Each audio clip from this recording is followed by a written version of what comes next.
What's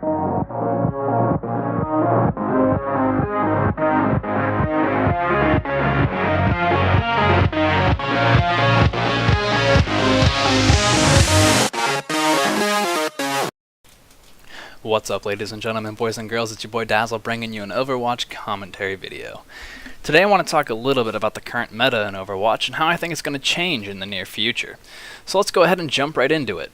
So when we talk about the meta, the easiest way to do it is to look at what the pro players are playing. And that's because the pro players play at such a high skill level that they have to use the best tactics available in order to compete with the other teams. However, the meta changed very drastically recently due to a string of patches nerfing and buffing various heroes. So currently in the professional meta, team compositions typically consist of 2 supports, 1 hard tank, 1 off tank, and 2 DPS heroes. Diving a little deeper, every pro team seems to be running Lucio and Zenyatta as their supports. This is mostly because of the recent buff to Zenyatta, which raised his health pool from 150 to 200. Zenyatta is extremely strong with this increased health pool because he provides so much utility to his team. His Discord orb makes taking down high priority targets extremely easy, not to mention that he has an AoE heal that can nate high damage ultimates such as Pharah's Barrage or Reaper's Death Blossom. Mercy, however, it seems, is missing from the current support meta. I can only think of 2 reasons for this, and one is simply the strength of Lucio's AoE heal, and the other is that Mercy's ultimate was nerfed and now takes just a bit longer to charge up. Moving on to our tanks, not too much has changed. A hard tank such as Reinhardt or Winston, and an off tank like Zarya has been the meta for a long time, and I don't really expect that it's going to change much anytime soon.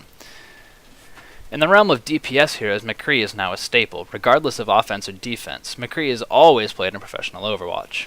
He was recently buffed, making his primary fire have almost no fall-off damage in long range. McCree is played in place of a mid-range sniper such as Widowmaker and has made an interesting return to the meta despite being nerfed and buffed countless times. The remaining DPS role is entirely situational, but the common picks are Junkrat, Reaper, Tracer, Genji, or really anyone you can think of. It just depends on what your situation calls for. Now, we've discussed really what makes up a professional team comp, but there's still a little more to talk about. The introduction of Ana to the game and the recent buffs to D.Va have yet to really make a big impact on the meta.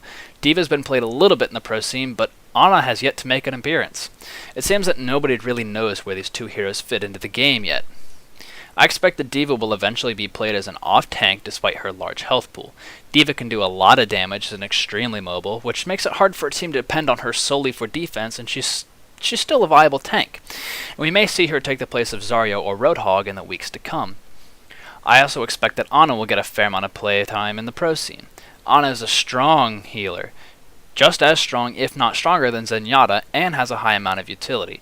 She's also capable of dealing a significant amount of damage, and I think she's a viable candidate for the meta. How she fits, though, I'm not entirely sure. She may replace Zenyatta as a secondary healer, or maybe we'll see the introduction of a 3-support team composition. However, one thing's for certain, the meta is going to change very soon. Let me know what